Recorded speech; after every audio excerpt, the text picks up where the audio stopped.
जब से मैंने मूलियों के पराठे इस तरीके से बनाने स्टार्ट किए हैं, उसके बाद से मेरी मूलियों के पराठों को इतने बड़े बड़े नक्शे नहीं बनते जैसे पहले बनते थे। बिस्मिल्लाहिर्रहमानिर्रहीम, अस्सलाम वालेकुम। अल्लाह ताला से दुआ है कि अल्लाह ताला आपकी रिस्क में कुशादगी करे। आज हम बनाने जा रहे हैं स्पेसिफिकली मूलियों वाले पराठे। इसलिए कह रही हूँ क्योंकि पहले जब मैंने बनाए थे मूलियों के पराठे, पहले भी रेसिपी शेयर की हुई, लेकिन उसमें मैंने आलू भी ऐड किए थे। लेकिन आज की रेसिपी में मैंने सिर्फ मूली ऐड किया है। इतने मज़ेदार बनते हैं ना कि सर्दियों में दिल करता है कि हर रोज़ मूली वाले पराठे हों। अच्छा, सिर्फ यही टेक्निक नहीं है, आगे भी चल के बहुत सारी टेक्निक्स बताऊंगी जिसके जरिए आप अच्छे से मूली वाले पराठे बना सकते हैं। सबसे पहले मैंने 3 से 4 मूलियाँ ले ली थी। अच्छे से इसको ग्रेट करते हैं। ग्रेट करने के बाद आपने उसको ना किसी भी पैन में ऐड कर देना है। मेक श्योर करना है कि नॉन स्टिक पैन हो, क्योंकि हमने इसका ना पानी खुश्क करना है। ये देखिए, जो ही मुझे लगा है इसका इतना ढेर सारा पानी आपको खुद फील होगा। अच्छा, हाथों से निचोड़ते निचोड़ते वैसे ही इंसान थक जाता है और फिर भी उस तरीके से नहीं निचड़ते, उसमें पानी फिर भी रह जाता है। तो आपने क्या करना है, नॉन स्टिक पैन में ऐड कर देना है। और जब भी आपको लगे तो हल्का हल्का ब्राउन ब्राउन सा होना शुरू होने लगा है तो आपने हल्का सा घी डाल देना, 1 to 2 टेबल स्पून, ज़्यादा घी नहीं ऐड करना। नमक, लाल मिर्च पाउडर, कुटी हुई लाल मिर्च, हल्दी, गरम मसाला, काली मिर्च, ज़ीरा, सूखा धनिया, ये सारे इंग्रेडिएंट्स जो है ना वो आपने ऊपर अकॉर्डिंग टू कैप्शन डाल देने हैं। ठीक है, ये सारे इंग्रेडिएंट्स डालने के बाद आपने इसको अच्छी तरह मिक्सअप करना है। एक स्टेप तो हो गया ये कि आपने किस तरीके से उसको ड्राई करना है। ड्राई करने का तरीका ये इतना आसान है ना कि वाकई कि आपके हाथ नुचड़ते थक जाते हैं। सर्दियों में वैसे भी इस तरह के काम करने को दिल नहीं करता, ठंडे ठंडे से दिल करता है फटाफट से कोई इस तरह के काम हो जो पानी से ना हट के हो। ऐसा क्या लगता है आपको भी? मुझे तो यही दिल करता है। तो मैंने सोचा इस तरीके से बंदा कर ले तो ये बहुत ज़्यादा आसानी हो जाती है। और जो ही आपको पता चले कि आपका पानी बिल्कुल ड्राई हो गया, डायरेक्ट आपने फ़ौरन से मसाले ऐड करने हैं और ये धनिया ऐड करके ना आपने बस एक मिक्स ही करना है। बहुत ज़्यादा लॉन्ग टाइम के लिए नहीं, आपने इसको बाद में रखना, क्योंकि इसको ना थोड़ी सी क्रंची क्रंची ही आपकी ना ये रहनी चाहिए, फिर मज़ा नहीं आता उसके बाद ना। इसके बाद आपने हल्का सा मिक्स किया और उसको ना आपने उतार लेना है। ठीक है, मैंने बस ये देखा है कि मैंने बस मिक्सिंग की है और उसके बाद मैंने इसको उतार लिया। देखिए कितनी ज़बरदस्ती मिक्सिंग हो गई है, हमारा ज़बरदस्त सा मिक्सचर रेडी हो गया है। ये हम मूलियों का मिक्सचर हमारा रेडी हो गया। इसमें मैंने कोई आलू नहीं ऐड किया। और रोटी भी आप देखिएगा कितनी ज़बरदस्त बनती है। पहले जब रोटी बनाती थी ना तो 3 से 4 सुराख तो मस्ट होते थे, तो वो डर डर के बनाती थी। लेकिन अब जब से मैंने ऐसे बनाना स्टार्ट किया ना तो मेरे लिए बहुत आसानी होगी। अच्छा, इस तरीके से आपने 2 पेड़े ले लेने हैं, उसको अच्छे से बेल लेना है। अच्छा, मैं हमेशा आपको बताती हूँ कि जब भी कोई आपने आलू वाली रोटी, मूली वाली रोटी बनानी है ना, मैं पहले पता क्या करती थी, छोटे छोटे पेड़े बेलती थी।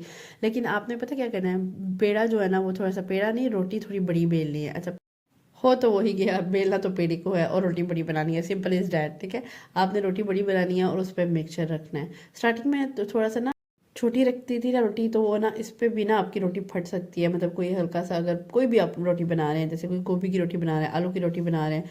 अच्छा, ये मेरे पास दूसरा बेलना है, लेकिन पता नहीं क्यों इससे इतनी अटैचमेंट है। दिखाने का मकसद ये है कि मैंने कहा देखने वाले कह रहे होंगे कि इसके बाद शायद यही बेलना है, लेकिन मुझे उससे इतनी अटैचमेंट है ना उस बेलने से कि मेरा वो वाला इस्तेमाल करने को दिल नहीं करता। और दिल करता है बस यही वाला यूज़ करो। एक होता है बंदे का हाथ जिस पे लगा हो तो उस चीज़ को ना, एक पुरानी चीज़ से ज़्यादा अटैचमेंट होती है, तो वही मेरा भी वही हिसाब है। बस इसको यूज़ करने को दिक्कत है, उसको नहीं दिल करता। इवन दो कि मैं उसको अपनी पसंद से लेकर आई हूँ, वो मेरा मोस्ट फेवरेट, मुझे बहुत पसंद आया था, लेकिन फिर भी मेरा दिल करता है मैं वही वाला इस्तेमाल करूँ। अच्छा, इस तरीके से मैंने क्या किया, उस पर अच्छे से मैंने मिक्सचर रख दिया। मिक्सचर रखने के बाद ना आपने ना थोड़ा सा ना वो जो खुश्का नहीं होता वो ऊपर अच्छे से डाल देना, ताकि ना वो और थोड़ी सी ना ड्राइनेस जो बाकी रह गई है ना, 1 to 2% वो भी उसमें ना ये नमी नमी टाइप सी ना रहे। देखिए तो सही, मैंने आपको कितनी ज़्यादा वो दे दी है टिप्स। सबसे पहले तो आपने पानी को अच्छे से ड्राई करना है, उसके बाद आपने रोटी को अच्छे से बेलना है, उसके बाद जब आपने मिक्सचर ऐड किया है तो उस पर अच्छे से ना खुश्का अच्छे से डाल देना है। अच्छा, ये चीज़ें आपने जब वो करेंगे ना, हर चीज़ को आप फॉलो करेंगे ना, तो तभी आप बेस्ट वे में जा सकते हैं। अदरवाइज़ जो है ना फिर आप ये नहीं कहेंगे कि हमारी रोटी जो है ना वो फट गई है, ये हो गया। अच्छा, आपने बाद में क्या करना है, रोटी को अच्छे से इसके एजेस को सिक्योर कर लेना है, ताकि कोई मिक्सचर जो है ना वो आपका बाहर ना निकले। देखिए कितनी ज़बरदस्ती रोटी रेडी हो गई है। इतनी ज़्यादा जो है ना वो नक्शे आपके नहीं बनेंगे जिस तरीके से पहले मैं बता रही हूँ कि मेरे बने थे। ये देखिए हर तरफ से ना ज़बरदस्ती बनी है। इस तरीके से आपने क्या करना है, रोटी को उठाना और उसको ना इस तरह से तवे पे डाल देना। देखिए कितनी ज़बरदस्ती रोटी बन के रेडी हुई है। आप भी अगर डरते हैं इस तरह की चीज़ें बनाते हुए, तो हर इस चीज़ को, हर किसी रेसिपीज़ में इस चीज़ों को फॉलो करेंगे ना तो आपकी रोटी कभी भी नहीं फटेगी इंशाल्लाह। अच्छा, इस तरीके से आपने टर्न देनी है और ये देखिए जब मैं अच्छे से पका लेती हूँ ना, उसका कलर आ जाए ना, तब मैं इसमें घी डालती हूँ, क्योंकि वो तब इतनी क्रिस्पी सी बनती है ना। मुझे पता नहीं क्यों वो अजीब सा लगता है जब लोग कच्ची कच्ची पे घी डाल देते हैं ना, तो वो थोड़ा सा ना रोटी, मुझे आप बताएं आप किस तरीके से बनाते हैं? क्या आप इस तरीके को फॉलो करते हैं, वो कच्चे पे घी डाल देते हैं? क्या आपकी रोटी कच्चे में क्रिस्पी बनती है? मुझे ऐसे फील होता है कि जब आप इस तरीके तरीके से डालेंगे ना तो आपकी रोटी जो है ना वो क्रिस्पी क्रिस्पी ज़्यादा अच्छी बनेगी, जब आप थोड़ी सी ना पका के इस तरीके से डालते हैं। हो सकता है जो दूसरी तरह से पकाने वाले हों उनको ये तरीका थोड़ा सा डिफरेंट लगे, लेकिन आप मेरे कहने पर एक दफ़ा इस तरीके से ट्राई करके देखिए, रोटी बहुत आपकी ज़बरदस्त क्रिस्पी क्रिस्पी जैसा कि आप चाहते हैं ना। और इसको चाय के साथ खाने का इतना मज़ा आता है ना, और सर्दियों में इस तरह के पराठे जो हो ना, वो मैं तो कहती हूँ कि हर वक्त हो तो मज़ा आता है खाने का। मेरे कहने पर हर टिप्स को फॉलो करते हुए इस तरीके से मूलियों को पराठे बनाएं तो इंशाल्लाह आपके बहुत ज़बरदस्त बनेंगे।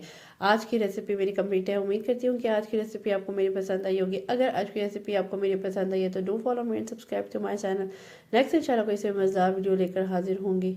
बनाए मूलियों के पराठे इस तरीकों को ज़रूर फॉलो कीजिएगा और मुझे फीडबैक दीजिएगा। नेक्स्ट इंशाल्लाह कोई से मज़ेदार वीडियो लेकर हाजिर होंगी। ज़्यादा से ज़्यादा मेरी वीडियो को लाइक करें, मेरे चैनल को सब्सक्राइब करें और मेरी वीडियो को शेयर करना मत भूलिएगा। नेक्स्ट वीडियो तक के लिए अल्लाह हाफिज़।